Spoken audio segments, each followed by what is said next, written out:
Okay, guys, wait. Thank you again for joining, but more importantly, thank you to all of you who have left me reviews and ratings on Spotify and Apple and YouTube and everywhere that you're listening. It matters so much, and I am just so heartened to see you guys leaving reviews. I'm going to read one from a follower named Leonard M6 on Apple Podcasts. He wrote, "I'm a follower of Alexi. I loved her editorial opinions in the post and missed them when she left. When she started her podcast, In Sync with Alexi, I became a listener right away. I have listened to all of her podcasts and find them well written, well thought out, and very informative. I follow her because I can learn what the younger generation thinks, and this young lady always has an opinion and is never afraid to speak out." Thank you, Leonard, for your review, and thank you for being a listener, and thank you to all of you listening today. Really do appreciate you leaving me 5 stars and leaving me a review. I'll continue to read the comments that you guys are leaving in future episodes, so thank you for doing that. And if you look in the show description, guys, there's a link at the top of the description that says send us a text or send me a text. So actually, you can click on that and send me a text, and I get them delivered directly to me, directly to my phone, and I will be able to respond to them in the next episode and share what you guys are saying. So thank you, thank you, thank you. Let's keep boosting the number of reviews. It helps other people find our community and find our show, and I just appreciate you guys for getting the word out there. So thank you, thank you, thank you. All right, let's get on to the next topic. I was reading an article in Wired the other day and going into the constitutional sheriff's movement and really exposing how sheriffs in counties all around the country are increasingly moving toward a reality in which they believe they are above the Constitution and that they have more it's not funny, but it's crazy, that they have more power than the President of the United States, than the Supreme Court. And they are now using that far-fetched belief to plan election interference. And let me explain to you how. You remember Joe Arpaio, the Joe Arpaio, who's known for forcing inmates to wear pink underwear, for running an actual chain gang of minors in a juvenile detention center, and for yelling at detained undocumented people, quote, "There is nobody with more authority than me." Arpaio, the self-proclaimed constitutional sheriff, was later granted then-President Trump's very first presidential pardon for criminal contempt of court. In a very Western movie kind of way, Arpaio believed he was not just the law enforcement, but the law itself. There was no law enforcement higher than him, the elected sheriff of Maricopa County, Arizona. Now, Arpaio was a prime example of what we now know to be so-called constitutional sheriffs. Those who follow this theory believe that the county sheriffs have the power and the duty to make their own determinations about which laws to enforce and how to enforce them. Maybe you're like, why should I care about some role that sounds like it belongs in some Western movie? Stick around because we're going to dig into how these guys might just be some of the biggest disruptors in the upcoming election and how you could actually encounter one of these people yourself if you're planning to go vote in person on election day. Let's start with the basics, okay? The idea of a sheriff being the top enforcer in their county is not a new idea. What is new is this growing movement that I've talked about of sheriffs who believe that in any sort of conflict between state, county, and federal laws, it is their interpretation of the Constitution that wins. Their own personal interpretation of the Constitution will decide how this sheriff enforces laws or doesn't enforce laws in their county, okay? Now, constitutional sheriffs, that's not like their official title. That is what they are now describing themselves as, the ones who are part of this movement. But they are actual elected officials, okay? Here's how Wired magazine described these rogue law enforcement officials.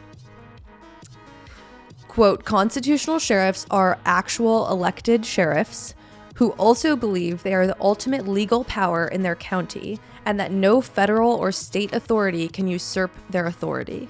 They also believe that a sheriff's power stems directly from the Constitution and that they can disregard any laws that they deem unconstitutional, a belief that is, of course, not grounded in reality. So shout out to Wired. Thank God that they wrote as simple as like, you know, a belief that is not grounded in reality, because it's not. And that is important to establish at the outset. Because like it's not just a handful of people anymore, you guys. We're talking about a nationwide network of rogue sheriffs backed by an organization called the Constitutional Sheriffs and Peace Officers Association. Like they go by CSPOA for short. And it's a group that was started by a former Arizona sheriff himself, some guy named Richard Mack. Okay. Now, this group believes that sheriffs have the power to determine what is and isn't constitutional, which is what I just read from Wired. Mack has openly declared that he sees the county sheriff as the last line of defense against an overreaching government. Okay, that's how they justify taking these positions. They're saying that we're seeing all this government overreach and they need to step in to keep people safe. With the stakes of this election, some of these sheriffs around the country have taken it upon themselves to now target specific groups and places and people, all in an attempt to make sure that Donald Trump wins the upcoming election. Now, this is where things go from troubling to downright alarming. Okay, one sheriff named Dar Leaf from Berry County, Michigan, this dude has been particularly active. Leaf has not only declared his intent to oversee election security himself, but he and his cronies have also compiled what is essentially an enemies list. You guys, like properly a list of enemies. They're calling it a deep state target list. Okay, and according to Wired and the reporters who worked on this story, it has more than 350 names on it.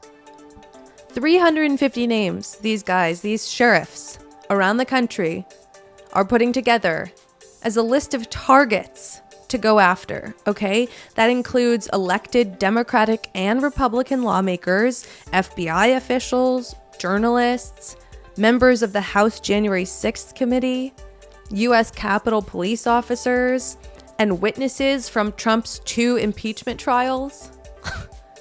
Their plan is to have these so-called constitutional sheriffs get together to round up all of these people on their enemies list, do it in a live streamed swatting raid. You guys know what that is, so that they can be punished. Are you ready? For treason. What?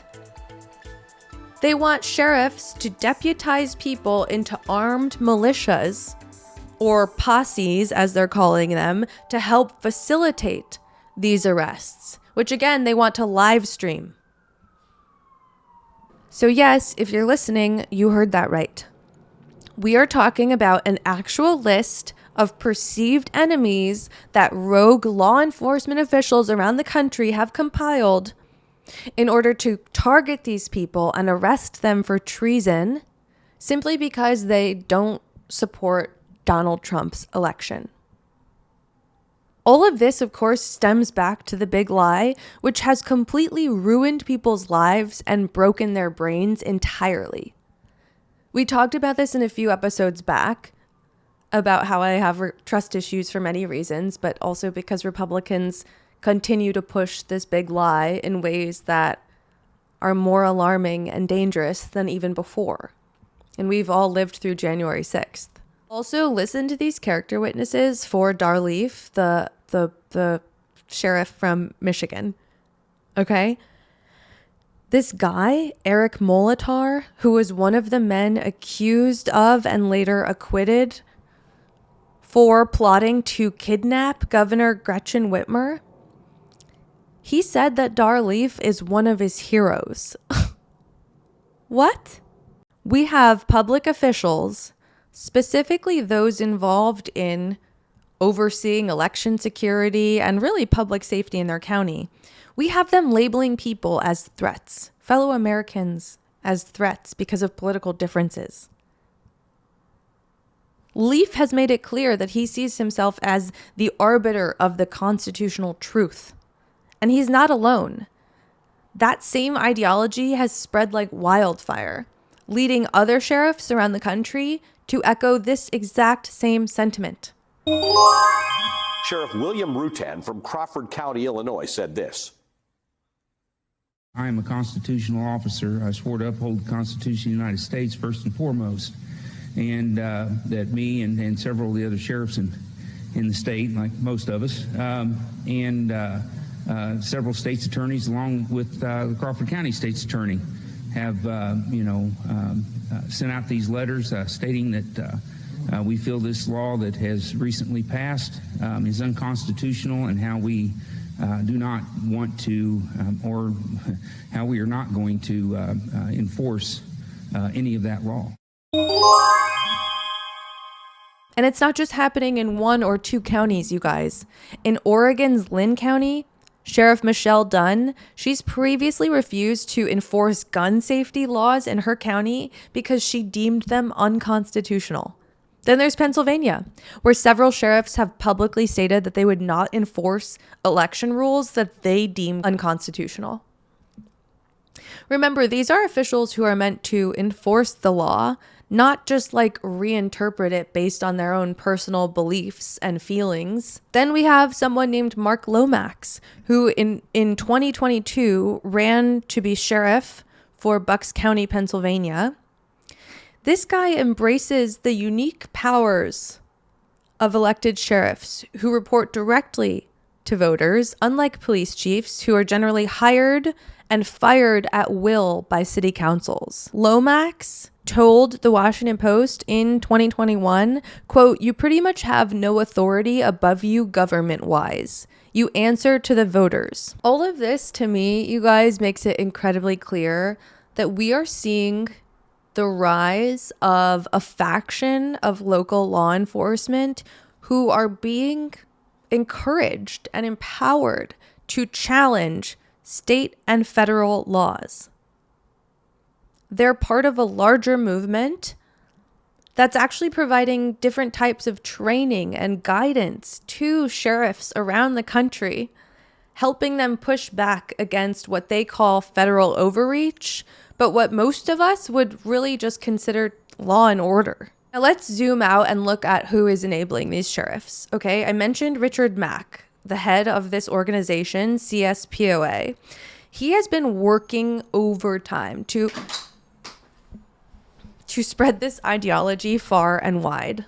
Mack, for whatever it's worth, was once a board member for the Oath Keepers, which I didn't even know they had a board to be a part of, but alas. And yes, the Oath Keepers, you might remember them from January 6th, one of the groups heavily involved in the attack on the U.S. Capitol. Mack has been working overtime, encouraging these sheriffs to view themselves as defenders of the Constitution, defenders and therefore enforcers of their own interpretation of the Constitution. He and the other members in CSPOA are literally training local law enforcement officials to disregard established legal processes in favor of their own brand of constitutional interpretation.